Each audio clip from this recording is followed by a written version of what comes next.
hombre cuya trayectoria combina la rigurosidad científica con la sensibilidad literaria. Una muy interesante mezcla. Médico de profesión, especialista en gineco-obstétrica y en laparoscopia ginecológica, con formación en la Universidad Pontificia Bolivariana, la Universidad de Antioquia y la Universidad CES, respectivamente. Además de su labor médica, se ha destacado como profesor, como conferencista en su especialidad, compartiendo su conocimiento con nuevas generaciones de profesionales de la salud. Su pasión por la escritura lo ha llevado a colaborar en algunos medios como La Hoja, Cambio, El Mundo, Momento Médico, Universo Centro, Revista Cronopio, Laterales Magazine y Ficción La Revista. Y ha sido reconocido en concursos de poesía, en concursos de cuento, de novelas, consolidándose como un autor muy versátil y prolífico. Entre sus publicaciones se destacan Textos para pervertir a la juventud, ganador de un concurso de poesía en la Universidad de Antioquia, Los Círculos Perpetuos, finalistas en el concurso Álvaro Cepeda Zamudio, El Pabellón de la Mandrágora, un proyecto ganador de la tercera convocatoria de proyectos culturales del municipio de Medellín.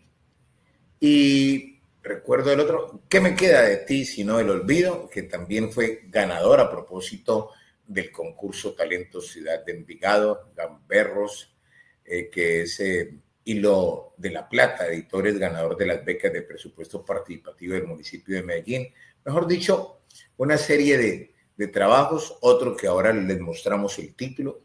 Además, ha participado en diversas antologías de poesía, de cuentos, de ensayo, de la editorial Libros para Pensar, dejando una huella en la literatura colombiana contemporánea. Hoy hablaremos con él sobre su trayectoria, su visión, el ejercicio médico y su faceta como escritor. Por eso es un gusto darle la bienvenida a este hombre de letras y de salud también. Gracias por estar con nosotros, médico Emilio Alberto Restrepo Baena. Gracias por aceptar esta invitación de cerca. Amigo William, es un placer estar aquí. Muchas gracias por la invitación. Un honor. El honor de nosotros, honor que nos hace. Saludamos también a Adriana Zapata. Muchísimas gracias, Adriana Zapata, y a todos los amigos que a esta hora los invitamos cordialmente. Vean esta entrevista hasta el final y suscríbanse en nuestro canal, porque es muy interesante lo que vamos a compartir en esta oportunidad. Médico Emilio, ¿cómo logra equilibrar su carrera como médico especialista con su faceta de escritor y conferencista? Hombre, William, lo que pasa es que los médicos por formación, desde muy temprano en nuestra carrera, somos muy disciplinados, porque estamos literalmente atropellados por la obligación de la academia, por tener que incorporar conceptos, por tener que responder por seminarios, por tener que estar al día actualizados, por tener que escribir, por tener que leer. Entonces tenemos que tener una organización del tiempo que nos tiene que permitir ser muy juiciosos, ser muy certeros en la forma como distribuimos la agenda, porque si no, nada funciona. Nuestros turnos son muy estrictos, unos trabajan más que otros. Yo soy del grupo de los que no trabajo así en exceso, haciendo pues turno cada 2 o 3 días como tantos colegas, pero tenemos que estar cumpliendo el horario a rajatabla, tenemos que mantenernos actualizados, tenemos que dar clases, tenemos que dictar conferencias, tenemos que estar al día en la actualización médica, tenemos que vivir los otros aspectos de la vida. Entonces, si no nos organizamos, no funcionamos en ninguna de ellas. El médico, por ejemplo, que es incumplido, el médico que no estudia, el médico que no cumple los compromisos, generalmente no tiene éxito en la profesión. Entonces nosotros tenemos que ser muy juiciosos, muy organizados, y tenemos que responder por una cantidad de compromisos que necesitamos. Es una estructuración mental muy juiciosa para poder responderle a tantos señores pendientes de uno y para un trabajo de tanta responsabilidad. Lo mismo se aplica a las otras disciplinas.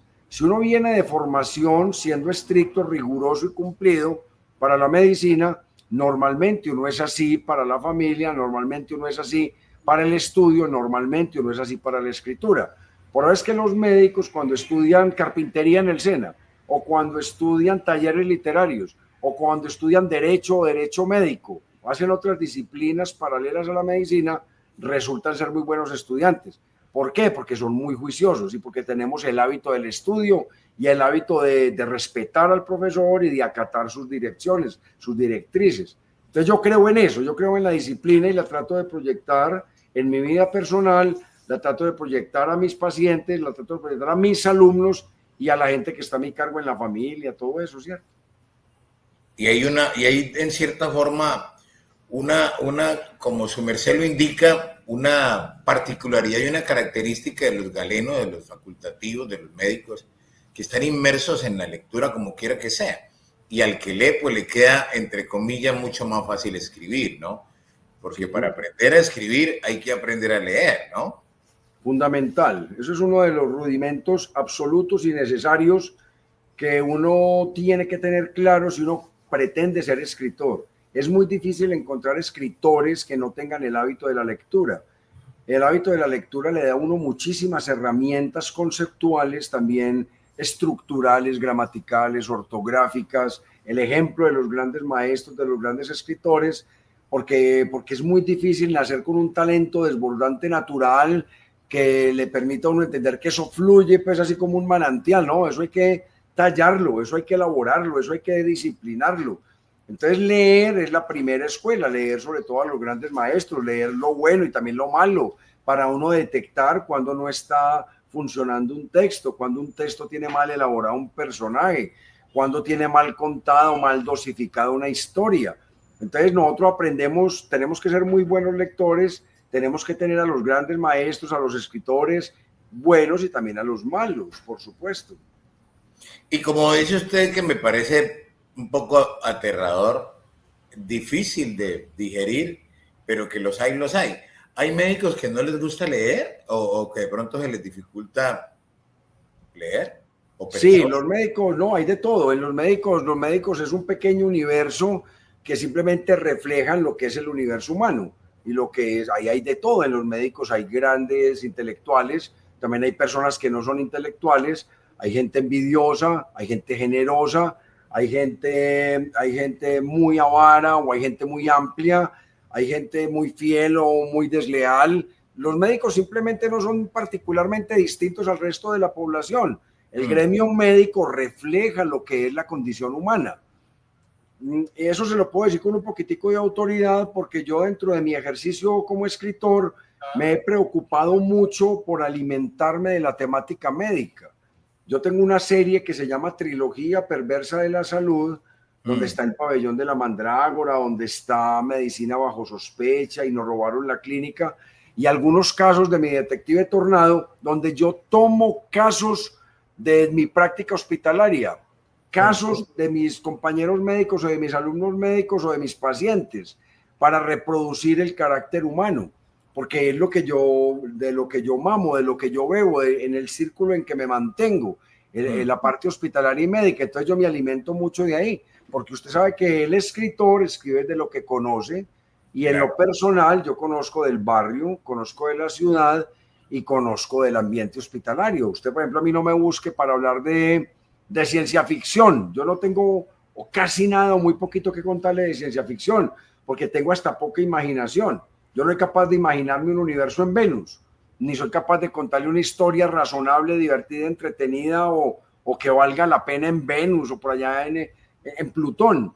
No, mi ambiente es el en el cual yo he desarrollado mis intereses, mi vida, mi cotidianidad, que es mi extracción de barrio de clase media, mi extracción en una ciudad, mi convivencia en una ciudad, la relación que tengo con mis semejantes, todo eso alimentado por mis lecturas en un ambiente hospitalario. Entonces yo escribo de eso, por eso le puedo dar cuenta de la parte médica, como me he alimentado, y las novelas que yo manejo en esa especialización de mi escritura, que es la novela hospitalaria, la novela médica, ¿cierto? Qué bueno. Hay un tema que me ha gustado muchísimo, un concepto, no sé si su merced como médico facultativo lo ha manejado, que es la nitofilia. ¿La Que es qué? la nitofilia, el placer de crear escenas irreales, pero crearlas en la cabeza. A las personas nitófanas o los que creen. Yo, por ejemplo, soy uno de esos. Es un placer de poder disfrutar, porque a eso hace referencia la nitofilia, es el placer como de crear escenas irreales en la cabeza y uno se las imagina y comienza, e incluso las ve, uno ve en su imaginación algunas escenas, como lo que podría también llevarse como una cierta, bueno, en el campo de la filosofía se podría utilizar como la utopía de Tomás Moro, ¿no?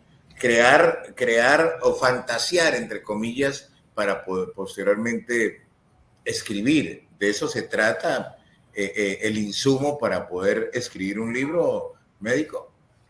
Hay diferentes tendencias que no son excluyentes, pero cada escritor más o menos se afilia a una tendencia. Yo me podría afiliar a un realismo que yo llamo realismo urbano, que yo me acojo al realismo urbano. O sea que su merced se apoya en algo que está viendo. Permanentemente, diríamos que el 95% de mis ficciones son una reelaboración de los insumos que yo tengo en mi experiencia cotidiana, en mi vida cotidiana. Simplemente uno como escritor y como médico va desarrollando una sensibilidad para detectar cuando una historia puede ser interesante y preocuparse por retomar los elementos más importantes de esa historia y contarlos. Por ejemplo, todos los médicos tenemos casos rarísimos, pero a la mayoría de los médicos, como no son escritores o no están preocupados por contar historias, esos casos siguen y se vuelven un anecdotario para contar en una finca o para contar en la casa. Pero, por ejemplo, a mí me atropellan. Yo tuve una vez el caso de una monja embarazada, y cómo voy a perder yo el insumo de motivación escritural de una monja embarazada. Entonces escribí un cuento que se llama Un asunto sorprendente. Y ese asunto sorprendente, que es un cuento, me gané un premio en España y lo tengo montado en YouTube. El que esté interesado lo puede mirar. Se llama Un asunto sorprendente de Emilio Alberto Restrepo. Lo leí para un canal que se llama Teledón Matías y fue muy, muy bien acogido. Ha sido muy viral, tiene no sé cuántos miles de visitas, porque doy cuenta de un asunto importante que se sale de lo cotidiano, que se sale de lo normal, porque ya estamos en la vida suficientemente atropellados de normalidad. Entonces yo recupero lo que no es tan normal, tan cotidiano y tan común, como el asunto de una monja embarazada. O también tengo, perdón. Imagínese usted, eso es algo atípico. Completamente atípico. Y tengo, por ejemplo, el caso de un médico que provocaba abortos y cuando ya no los pudo provocar en las clínicas convencionales porque lo fueron rodeando, porque se estaba complicando mucho y la policía y la fiscalía y toda esa gente estaba detrás de él, le dio por provocar abortos en los moteles. Entonces, en vez de irse para un hospital, se llevaba a la paciente como si fuera la novia para un motel y allá la anestesiaba y le provocaba el aborto y empezó a conseguir mucho dinero con eso. Hasta que un día ocurrió lo que tenía que pasar. Se le murió la paciente en el motel. Eso fue una tragedia terrible. ¿Cómo dejo yo pasar una historia de esas, del cual tengo hasta el expediente, porque es un caso de la vida real? Yo hago una reelaboración de los rudimentos del día a día, del sustrato de la historia, la trato de convertir en literaria y la convierto en un libro que se llama El Expediente Monaguillo, en el cual actúa un personaje mío que es el detective Joaquín Tornado. Entonces ahí lo cuento, lo relato. Sí. También cómo voy a dejar pasar. Entonces, mire, yo no soy, por eso le decía yo que a mí, si yo saco un libro sobre las experiencias de unos alienígenas en Plutón, le digo de una vez, ni me lo compre, porque es el peor libro que se ha escrito en Colombia de ciencia ficción, porque yo no tengo ni la motivación, ni la capacidad, ni siquiera la inventiva, porque yo no soy fantasioso, yo no soy capaz como de inventar historias. Pero yo soy un buen relator, soy un honesto y creo que decente relator de la cotidianidad, un poquitico manipulada por la combinación de otras historias que entran a engrosar lo que llaman el corpus de la historia. Entonces yo a usted le meto elementos, cojo elementos de varios médicos, elementos de varios pacientes, elementos de varias historias, trato de robustecer la historia para que sea muy atractiva, trato de dosificarla para mantener un interés permanente en el lector, trato cada vez más de tener un lenguaje lo más adecuado y lo más literario posible, porque eso es una cosa que se va aprendiendo con el transcurso de la práctica y de los años, para contarle una buena historia, pero siempre con fundamentos de lo real. Casi que yo le contaba a usted que uno que me he inventado es este que tiene un nombre innombrable, que tiene un nombre impronunciable. Por acá no lo vamos a mencionar. Es impronunciable en estos canales tan decentes y tan honestos y tan inmaculados, pero por ejemplo este libro que le estoy mostrando surgió de una provocación, porque alguien me criticaba. Yo tenía una muchacha que estaba yendo a mis conferencias y me decía, a mí me gusta como usted escribe y me parece muy entretenido. Me echó pues hasta piropos, porque usted sabe que todos los escritores tenemos por ahí un grupito chiquitico de personas que lo siguen aún y le celebran todas las bobadas que uno dice. Entonces me dijo, a mí me gusta lo que usted escribe, pero yo he notado que usted es como un notario de la realidad. Usted es como un escribano de la realidad que simplemente se roba las historias que la realidad le pone y las utiliza para escribir un libro, pero usted no está haciendo aportes ficcionales y es muy poquitico lo que propone desde la creación. Y me lo dijo delante de 200 personas. Y yo dije, ¿sabe qué es lo grave? Que usted tiene toda la razón, porque yo no me puedo poner a chicanear, porque en ningún libro había utilizado la ficción inventada, la ficción desde la irrealidad, desde la fantasía personal. Entonces dije, voy a escribir, vamos a jugar, voy a empezar a jugar a ver con qué soy capaz de salir. Entonces me fui a hacer cualquier gestión al centro y vi una revista de este tema que tenía como protagonistas a unos enanitos, unos enanos, unas personas de baja estatura, muy baja estatura, y eran los protagonistas de películas de este género. Entonces yo dije, ve, qué tan charro como se ven de charro los enanitos actuando en este tipo de películas. Cuando por la tarde empecé a mirar cualquier historia por ahí del cine latinoamericano y descubrí que la primera película de este género que se había filmado en el mundo no era ni sueca, ni danesa, ni noruega, ni inglesa, era argentina. Argentina, en 1907. Entonces yo dije, ve qué tan interesante como me está persiguiendo. ¿1907? 7. Se llama El Sátiro o El Sartorio. Se consigue en internet y se puede ver. Se puede ver una copia de muy regular calidad, pero se puede ver. Entonces dije, ve, aparecieron los enanitos, apareció El Sartorio. Entonces, un profesor me había dicho, si usted quiere aspirar a la grandeza o si usted quiere aspirar a la excelencia, imite a los grandes maestros, no le robe ni los copie, pero imite a los grandes maestros. Entonces yo venía, siguiéndole pues ese consejo, yo venía leyendo a Borges y descubrí que Borges tiene unas falsas mitologías, tiene unas falsas bibliografías, tiene unas falsas trayectorias que él se inventa y lo dice con una naturalidad y con una rigurosidad que le hacen creer a uno que son reales y lo pone a buscar a uno autores que no existieron. Entonces eso hice. Entonces imitando al autor me puse a inventar una historia del cine argentino basado en creadores reales, pero distorsionando su biografía, claro, y adecuando estos personajes. Y resulté con un cuento, lo más de interesante que es este. Lo mandé al concurso La Cueva, que es probablemente el concurso más importante de Colombia, y entre 2.600 participantes quedé primer finalista. ¿Cuántos participantes? 2.600 participantes. Imagínese. Dicho por ellos porque cuando salió el libro, porque este cuento salió en el libro recopilatorio del año y ellos dijeron que eran 2.600 participantes. Entonces yo quedé finalista y el editor de la editorial Libros para Pensar consideró que el libro tenía mérito literario. Es que incluso puede ser nominado bestseller, ¿no? Va para allá. No, pues que si vamos a hablar bestseller, la traducción literal es el mejor vendido. Imagínese usted. Y este libro, la primera edición fueron de 2.000 ejemplares y se ha movido todo. Ya salió la segunda edición. Ya salió la segunda edición. Hay que leerlo. Sí, cuente con él que yo se lo hago llegar. Entonces, ese es como uno de los poquitos experimentos en que yo he tratado de crear desde la nada, o desde la nada no, desde una ficción total que no se compadece con esa realidad abrumadora que está al lado de uno, como lo he hecho en las otras novelas, las de detectives o las novelas médicas, que es una realidad abrumadora con unas historias que se salen de lo común y yo las capturo y las reproduzco. Lo mismo hice en otro cuento como este.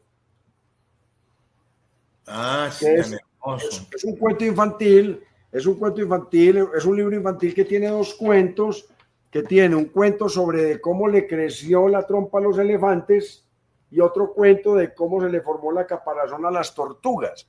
Entonces aquí también me tuve que poner a inventar porque me quedó gustando lo de inventar y distorsionar una realidad que no es muy exacta. Y con este nos ganamos el concurso con la ilustradora, que es una primita mía, Sofía Vélez, muy talentosa. Nos ganamos el concurso de la gobernación y publicaron este hermosísimo libro que es bilingüe, completamente ilustrado, bilingüe. Es una bacanería. Entonces me quedó gustando la creación. Entonces ahora estoy jugando a ser autor de doble motivación. Por eso le decía yo ahorita que el 95% de mis libros son tomados de una realidad inventariada, rigurosa, pero un poquitico alimentada por los otros referentes. Pero últimamente he tratado de ser un poquitico más juguetón, he tratado de ser un poquitico más creativo desde esa no realidad textual. Entonces por eso hago muñequitos y por eso hago ese libro que le mostraba y estoy contento con los resultados. Qué bueno. Yo quiero saludar de una manera muy especial porque yo también estoy muy contento porque sé que a esta hora, en este día, es un eterno presente el ciberespacio, ¿no? La web. Llegamos hasta donde ningún cura llega y por fortuna nos reciben en varias latitudes del globo terráqueo. Un cordial saludo para muchos amigos. A propósito de amigos, vamos a saludar de una manera muy especial a Adriana Zapata, gracias por estar con nosotros. Carlos Alberto Velázquez Córdoba, otro médico, ¿no? Gran colega, gran escritor, muy destacado, muy querido. Yo lo aprecio mucho. Lo apreciamos demasiado. Vive también allá en el departamento de Antioquia, un cordial saludo. En Bello. Incluso ya tuvimos la fortuna de escucharlo de cerca, Carlos Alberto Velázquez Córdoba. Buenas noches, Emilio y William. Emilio es un excelente escritor y es un gran amigo, dice Carlos Alberto. Y dice la verdad. Muchas gracias, Carlos. María Elba Merici Carabalí de Peña. Cordial saludo. Pacífico, excelente. Tan linda. Muy cordial querida. Saludo, doctor Emilio y William. Muchísimas gracias. Y no podía faltar la editorial Libros para Pensar. Un cordial saludo. Muy queridos los amigos. Editorial Libros para Pensar a Edgar Delgado, pero sí es creador fantástico porque ha escrito cuentos infantiles. Claro, y el de las jirafas también lo escribí. También había ganado un poco. Viajado pese al temor de los puritanos. Se refiere a este. Sí, eso, es que no podemos decir el nombre por acá. Es admirable el amor por la lectura y la escritura que tiene el doctor Emilio. Gracias. Jorge Eliezer Martínez Miranda, saludos doctor Carlos Alberto, soy seguidor de su profusa obra. ¿Se refiere a Carlos Alberto Velázquez o a Emilio Alberto Restrepo? No sabemos, pero lo queremos igual. Bueno, gracias a Jorge Eliezer Martínez Miranda por estar con nosotros. Ahí también nos escribe Alina María Ángel. Buenas noches, un saludo muy especial a mi referente en literatura, a mi colega y amigo, excelente profesional y escritor. Y Alina se volvió muy famosa, Alina ya está en otras latitudes, no sino andar por España. Creo que va a resucitar a Camilo VI. Y tuve el honor de atender el hijo de ella, a Jerónimo. Imagínese usted, no es cualquier cosita, yo. Sí, no, gente muy querida toda. Estamos en De Cerca, es momento de hacer una pequeña pausa. Ya regresamos, estamos en De Cerca, queremos agradecerle a todos los amigos que nos acompañan en este espacio y solicitarles que se suscriban a nuestro canal. Suscríbanse. Cuando regresemos, le voy a presentar al médico Perdón, Emilio Alberto García, dice Jorge Eliezer Martínez Miranda. Gracias, Emilio Alberto, gracias. Al médico Emilio Alberto Restrepo Baena y a ustedes, sobre todo, les voy a presentar eso de ser escritor. Eso es de ser escritor. Primero hagamos una pequeña pausa y ya regresamos. Estamos en De Cerca, periodismo independiente. Ya regresamos.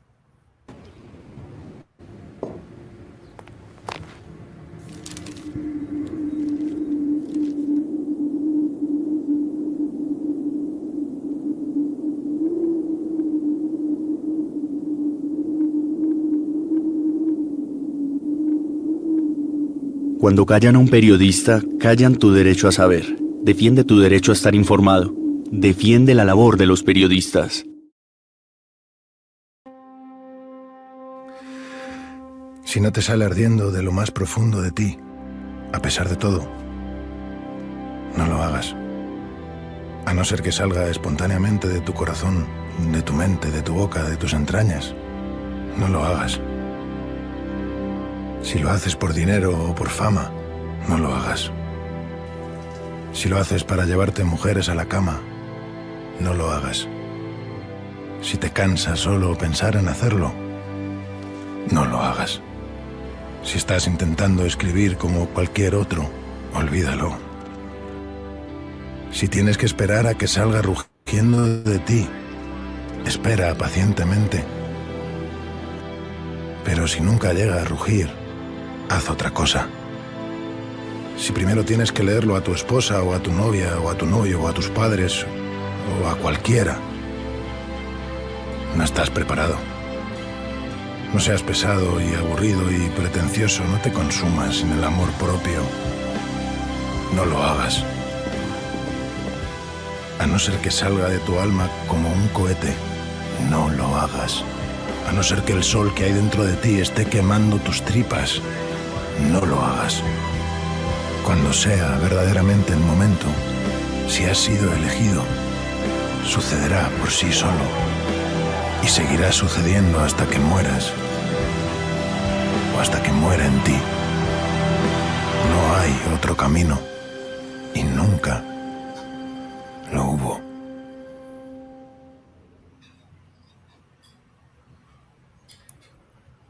Excelente, ¿no?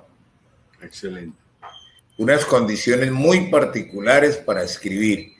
Esas son las condiciones. Si no nace como un cohete dentro de ti, no lo hagas.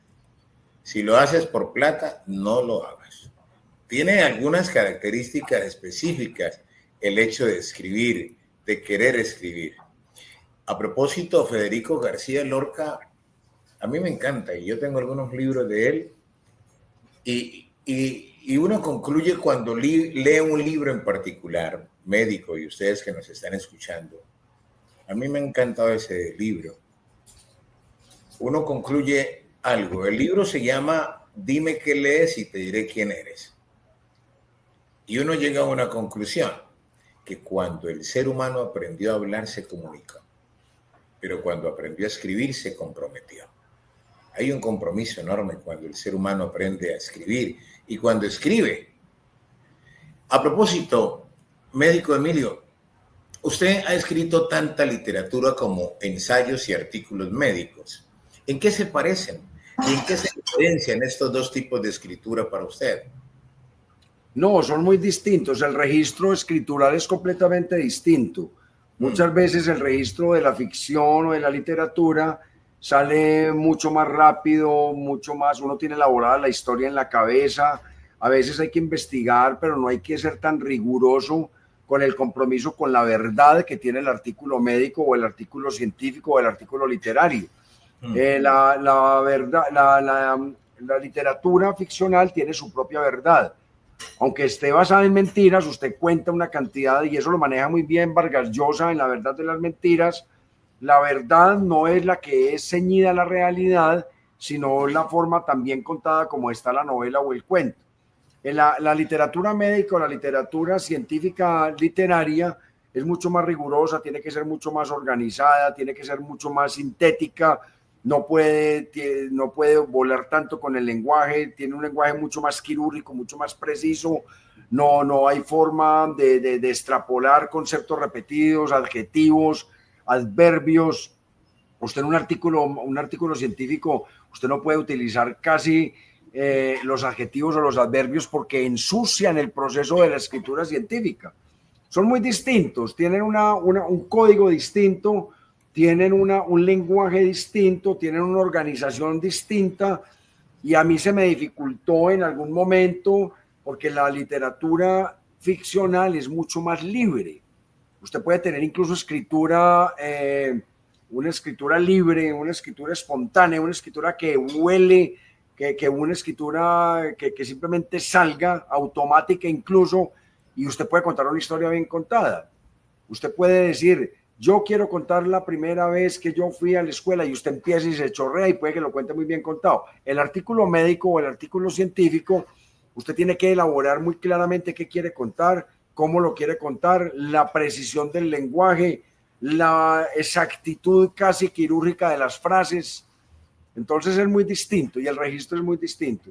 Como que dice en otras palabras, su merced me hace acordar de María Teresa Rondero. O sea, yo por ahí tengo un libro de María Teresa, le aprecio mucho, le admiro muchísimo. Tuve la gran oportunidad de que me enseñara en la Universidad Javeriana a María Teresa Ronderos, y escribió un libro fantástico que se llama Guerra Reciclada. Pero Guerra Reciclada. Sí, Guerra Reciclada. Y nos dijo algo interesantísimo. Yo no sé si su merced coincide, médico, con ella, pero al menos en el campo de la literatura científica, de lo que ella decía, si tu madre te dice que te ama, compruébalo. Como que es más riguroso en el ámbito tanto periodístico como lo que su merced nos plantea en el parte médico-científico, ¿no? En la ficción usted puede acoger ese concepto, si que mi madre me ama. En el artículo científico ni se maneja, ni tiene ningún tipo de interés, ni se puede reproducir. Eso. No se puede reproducir. Usted en el artículo científico tiene que decir las cifras de presión arterial para dictaminar que una paciente es hipertensa son las siguientes. Un grupo de 100 pacientes lo tuvo, un grupo de 100 pacientes se le dio tal droga, al otro tal droga, y los resultados fueron los siguientes. Es comprobable, incluso es mucho más especializada, porque usted puede leer un artículo histórico o una crónica mía o una ficción mía, pero usted difícilmente se le apuntaría a un artículo mío sobre endometriosis. Claro. Porque se aburre, no le interesa, y está en un registro muy distinto al de su lenguaje y al de su interés. Eso es literatura científica. Incluso también en el artículo literario científico o en el artículo académico es hasta muy complejo. Yo a veces cojo artículos literarios o académicos donde si no filtro palabra por palabra el primer párrafo no entiendo. Dice, qué cosa tan compleja. Lo mismo en filosofía, usted que es filósofo. Yo me pongo a leer textos filosóficos y muchas veces me da mucha dificultad la aproximación al concepto central del texto. Entonces tiene un registro distinto, una clave distinta y un código de lectura diferente. Y lo tenemos que tener muy claro, porque si yo escribo artículos médicos con criterios ficcionales, me los tiro y no salgo con nada. Y lo contrario, si yo cojo la ficción y la lleno de ciencia, eso termina pues un ladrillo infumable. Entonces yo pienso que hay que tener muy claro la diferenciación de los conceptos, la diferenciación de los géneros y la claridad para uno diseñar lo que vaya a escribir, para no cometer errores. A propósito, en su libro Medicina bajo sospecha, aborda temas sensibles sobre la práctica médica. ¿Cuál cree usted, doctor Emilio, que es el mayor desafío ético que enfrenta hoy en día la medicina? En este libro toco especialmente las fallas éticas de los médicos cuando no hacen lo correcto porque no se apegan a las guías, cuando no hacen lo correcto porque se apegan demasiado a factores contaminantes como la fama o el dinero, o no le dicen la verdad a los pacientes o se enfrascan en una pelea con otro contaminante muy bravo que tenemos, que es la función de los abogados. Porque cuando entra a mediar un abogado en la relación médico-paciente, que es una relación imperfecta. Si yo lo opero a usted, le voy a poner un ejemplo, por cada 100 cesáreas, ¿qué es lo que yo hago? Por cada 100 cesáreas que uno hace, uno sabe que el 1%, o sea, 1 de cada 100 de esas cesáreas se va a infectar. Le va a dar una infección en la herida quirúrgica o una infección en la matriz, que se llama endometritis, a pesar de que yo haga lo mismo en todas, de que me lave las manos, como dice la norma, de que utilice el jabón adecuado, de que ponga el antibiótico, de que haga la misma técnica en todas, pero 1 de cada 100 se va a infectar. Pero eso es lo que dice la frialdad de la estadística. Pero cuando usted es ese paciente que se infectó, la infección para usted es el 100% de su vida, porque lo pone en peligro. Esa infección le genera dolor, le genera costos, le genera cicatriz, le genera peligro de enfermarse o morirse. Entonces, pero no es culpa del médico. Sin embargo, en el momento de que el paciente está insatisfecho y entra el familiar que opina, o entra el abogado que opina, y todos quieren pescar y ganar dinero, o simplemente sentirse reivindicados por algo que consideran fue una falta a una buena actuación. A mí se me han infectado pacientes donde las he operado con todo el amor y con toda la técnica y se me infectan. Entonces uno da la cara, uno hace todo lo posible por sacar al paciente de la complicación, pero a veces las complicaciones lo superan a uno.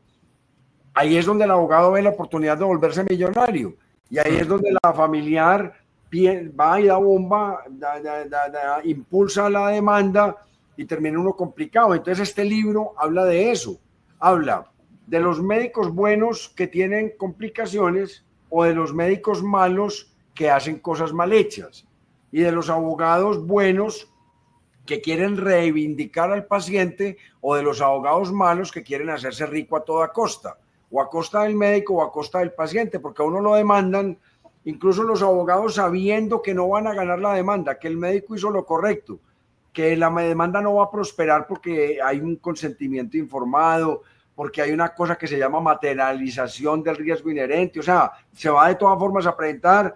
Ellos le dicen mentiras a la familia para sacarles 20, 30, 40 millones de pesos para asombrarlos con la posibilidad de ganarse 1.000. Entonces lo demandan a uno, le dañan el sueño, le dañan la paz, termina uno peleando con el paciente, lo terminan amenazando de muerte. De eso trata este libro.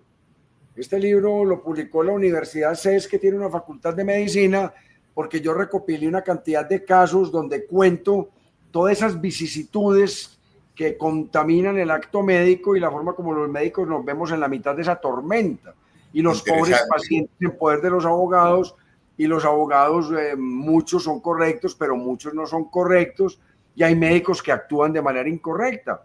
Hay médicos generales que hacen cirugías plásticas, hay médicos generales que infiltran.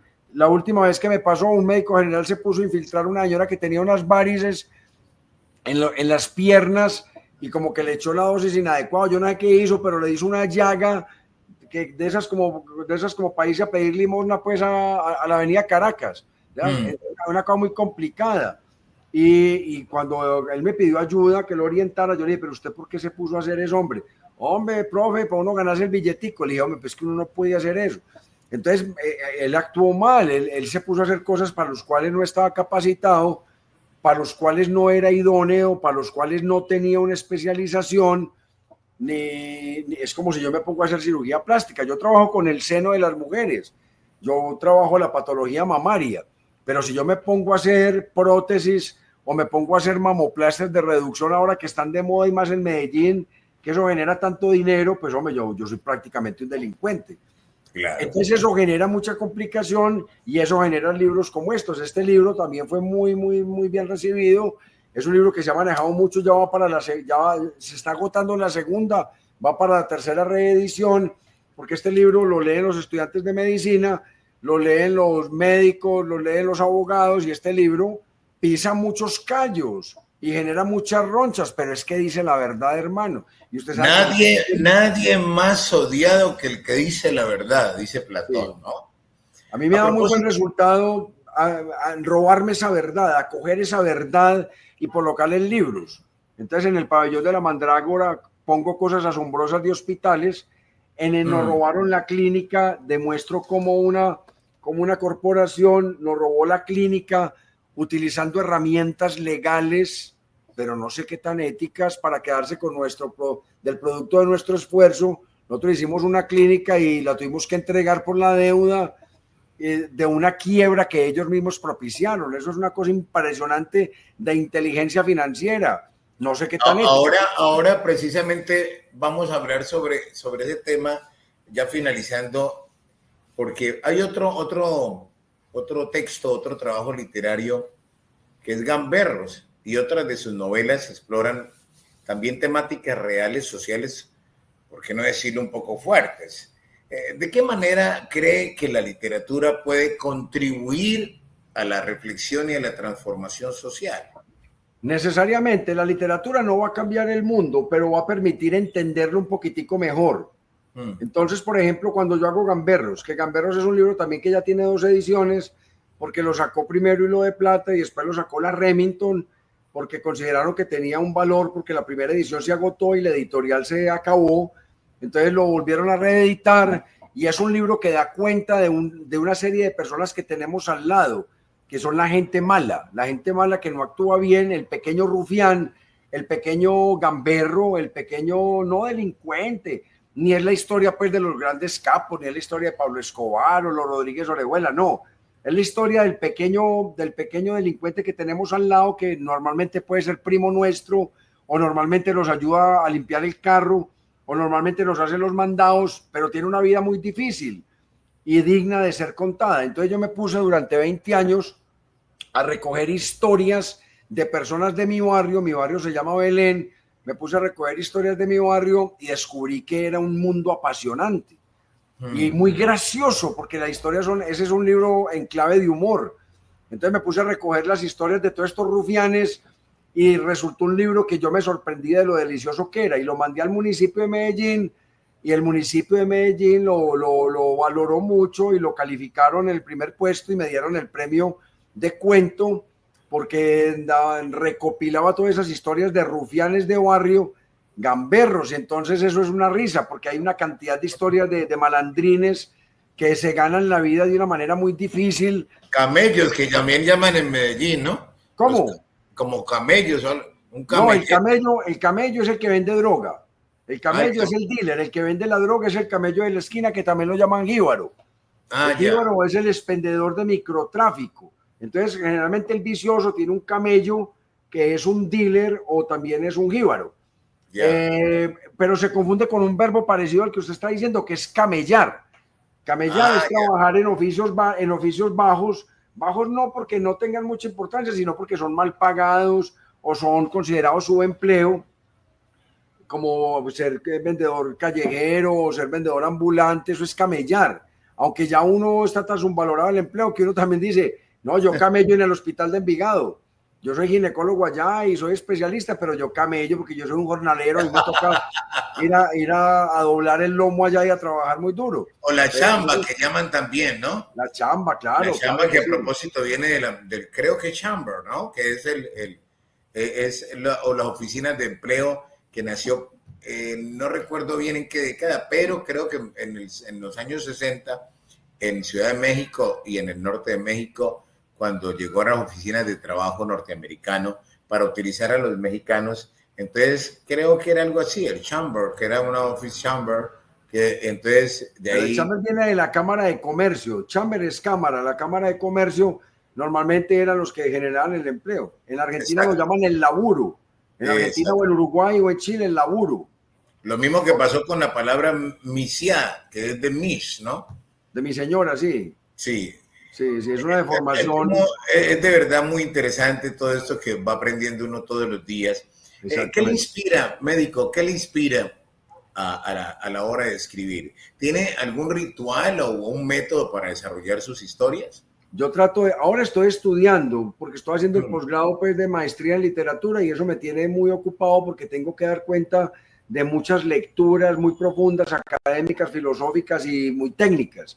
Entonces, pero estoy haciendo la tesis de grado y estoy contando una cosa que hacía muchos años en la cabeza, que me ha funcionado desde la oralidad, pero no lo había hecho desde lo escrito, que es contar la historia de la música en mi barrio. porque yo descubrí que todo, yo nací en los 60, soy producto de los 70 y los 80, y descubrí que todas las actividades de mi vida, incluso aquí la compañera Lina que está aquí acompañándonos, sabe que en el quirófano yo ponía música. Entonces todas las actividades de mi vida han estado acompañados por una banda sonora, por una canción que me evoca una fascinación emocional. Entonces yo quiero hacer una relatoría sentimental de mi experiencia en el barrio con la música. Ya le dije que uno de los temas de interés mío es el barrio. Entonces yo quiero contar cómo eran los bailes de chucuchuco en el barrio, que incluso los caleños, ustedes los bayunos odian mucho el chucuchuco porque se anteponía la salsa, que era su gran música. Aquí también se escuchó mucha salsa. En la época vieja también hubo un gran boom aquí de la salsa romántica, pero a mí no me interesó mucho la salsa romántica. La balada para nosotros era fundamental, que ahora se le cambió el nombre por música para planchar o música de peluquería, y otros la llaman música romanteca. Y también el rock, por supuesto, de los grandes grupos, y también el rock en español que nos explotó en la cabeza, y lo mismo la música cantinera que en todas las esquinas de nuestros barrios se escuchaba. Uno escuchaba a Orlando Contreras, a Daniel Santos, a Roberto Ledesma, Alcia Costa. Entonces estoy haciendo eso. ¿Qué me motiva? Las ganas de contar, porque desde que yo era un muchacho muy joven, yo quería o que me contaran buenas historias o que me escucharan las historias que yo consideraban que eran buenas. Entonces por eso íbamos a ver una película y salíamos a contarla, por eso repetíamos las anécdotas, por eso lo que escuchábamos a nuestros tíos, a nuestros mayores, lo referíamos en el barrio, por eso escuchábamos hablar a los muchachos más grandes en la esquina y queríamos ser como ellos. Entonces siempre la fascinación por las historias, tanto las que tenía el cine como las que tenía la lectura, como las que tenía la vida real, porque en esa época no teníamos muchos estímulos, pues por supuesto no había internet, casi no veíamos televisión, teníamos un teatro de barrio que molía pues películas de cine B, pero nos gustaba mucho contar la oralidad. Entonces yo quiero recuperar esa oralidad, darle una organización de carácter literario, volverla muy entretenida y contar mi gran experiencia con la música, mi gran experiencia emocional y mi rememoración emocional y sentimental con toda esa música, para tener la disculpa de hablar de Camilo Sesto, de José José, de Miguel Bosé, de los grandes grupos de rock, de los grandes grupos de salsa, de los grandes músicos bailables, para poder hablar de Gustavo Quintero, de Rodolfo, de Pastor López, para poder hablar de toda esta cosa, siempre con clave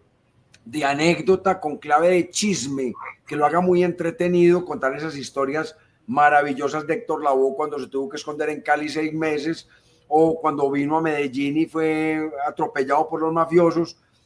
O sea, todas esas historias son muy, muy, muy gratas, son muy entretenidas. Entonces yo quiero dar cuenta de esa memoria sentimental. Por ejemplo, usted me preguntó, eso es lo que estoy escribiendo ahora. Ahora, cuando estoy ya cogiendo temas de detectives, tengo un detective que se llama Joaquín Tornado, lo tengo en 7 libros, 1 por el ITM y 6 por la Bolivariana, donde cuento historias que me permiten evocar la maldad del género humano. La maldad es muy estimulante para la literatura y eso me permite contar... Algo como muy parecido a Thomas Hobbes, ¿no? A Hobbes. Sí. Pero la mía es una maldad no tan filosófica, sino aterrizada en la calle. Ya. Aprovecho para hablar de mi ciudad. Entonces estamos haciendo una relatoría de lo que pasa en la ciudad, en los barrios de la ciudad, en las partes que el ciudadano común no tiene muy claro, porque hay una ciudad que arrugue bajo nuestros pies que nosotros no sabemos que existe. Aquí hay clínicas de abortos, hay fábricas de billetes, ya menos, pero hubo aquí fábricas de pasaportes y de visas, hay la prostitución de todos los niveles que usted quiera, hay un mercado de armas fuera pues del mercado de drogas. Entonces nosotros al relatar todo eso damos cuenta de una ciudad, estamos haciendo una relatoría de una ciudad que de pronto no conocemos. Y yo quiero contar esa historia, lo mismo cuando le cuento las historias médicas. Unos leen la historia que otro ha vivido y otros escriben la historia que otros leerán, ¿no? Así es. Y su merced, y su merced pues está en estos momentos escribiendo la historia que otros leerán, pero también que en cierta forma las ha coprotagonizado, ¿no? O ha sido coprotagonista de esas. En la parte médica, sí, en la parte médica he sido protagonista de todas esas historias que cuento. En la otra he sido simplemente un oidor, un testigo secundario de cosas que me cuentan. Sí. Entonces, por eso la a propósito de todos sus libros, y ya llegando, porque la vida es algo que sucede mientras suceden otras cosas. Y en el ámbito de la literatura, de leer historias que otro escribe o escribir historias que otro leerá, lo mismo pasa con hombres y mujeres. Los hombres cuentan historias que nunca han vivido y las mujeres callan historias que nunca contarán. Y a propósito de todos sus libros, de todas sus publicaciones, médico, ¿hay alguna obra en particular que su merced considere la más significativa para usted? ¿Y por qué? No, eso va cambiando con los años, hombre, eso va cambiando. Cuando salió mi primera novela, Los Círculos Perpetuos, que me la leyeron en muchos colegios y llegaron a venderse casi 4.000 ejemplares, yo pensaba que era lo mejor que yo había escrito. Pero después llegó La Milonga del Bandido y me gané un premio de guión en Argentina, entonces pensé que era lo mejor.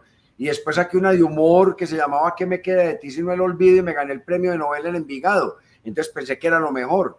Y uno va creciendo con las obras de uno. Ahora las leo y veo que tenían muchas imperfecciones, que se pudieron escribir de una forma distinta, pero en ese momento obedecían a una necesidad de contar que fue eficiente. Lo mismo con Tornado. Cuando salió mi primer libro de Tornado, que yo tenía casi 10 novelas escritas, pero a nadie le interesó publicar eso. Eso no lo publicaba nadie. Yo pensé que me iba a morir con ellas en una carpeta de un computador, hasta que un profesor de la Bolivariana, el grandísimo Memo Ángel, la valoró y pensó que había una obra que valía la pena. La presentamos a Bolivariana e inmediatamente se publicó.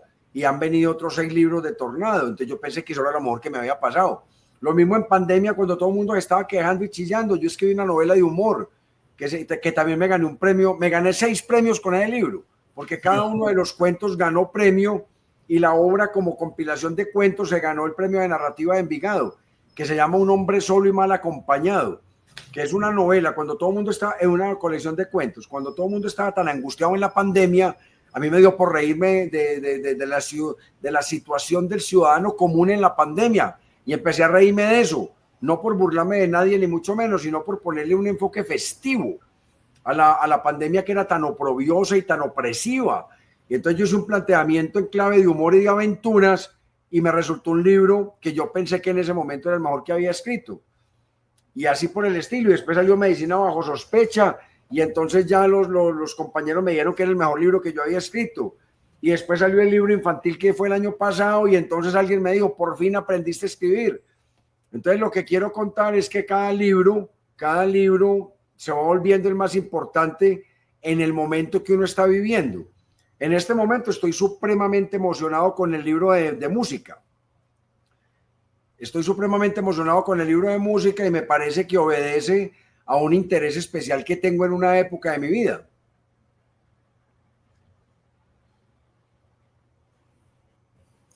Muy interesante. Hay un libro, allá está, ese libro, El Negro.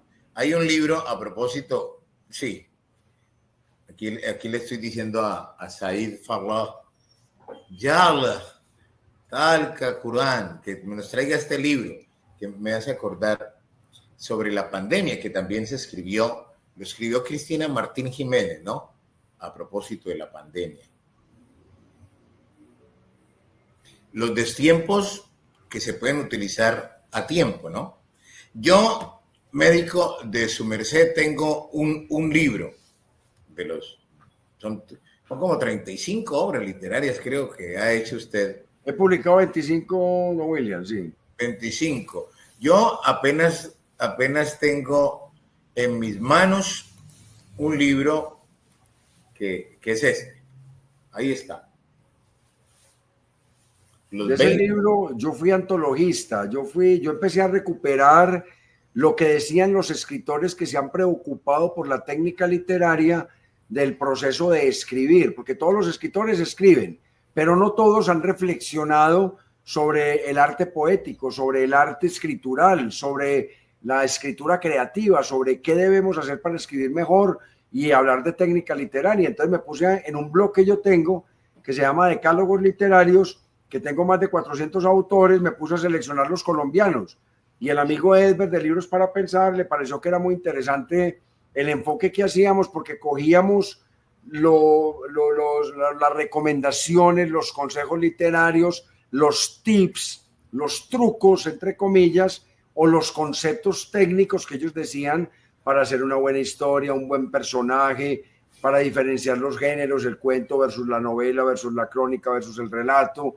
Y yo recopilé todo eso de los autores y hice un libro que fue una sorpresa, porque ese libro es muy, muy solicitado en los talleres literarios y en las facultades donde hay escrituras creativas. El amigo Edber ha sacado varias ediciones, pero estamos hablando de 2.000 o 3.000 libros que se vende, que se mueve, a uno le escriben. Ya estamos planteando la posibilidad de hacer el segundo volumen con nuevos escritores y sobre todo con escritoras, porque en el primero tengo muy poquiticas escritoras, porque aquí hay extraordinarias escritoras, pero no han escrito o no han publicado o no han puesto en la red nada sobre la reflexión sobre el hecho de escribir. Y ese libro trata de eso, son recomendaciones literarias de los autores. Se lo recomiendo mucho, no lo escribí yo, lo recopilé yo. Ahí tengo varios de la editorial Libros para Pensar, ahí está Memo Ángel, ahí está Carlos Velázquez. Qué bueno. Sí, es muy interesante, lo recomiendo mucho. Bueno, pues muchísimas gracias. Queremos agradecerle a los amigos que nos han escrito, a las personas que respaldan esta iniciativa de este espacio de cerca.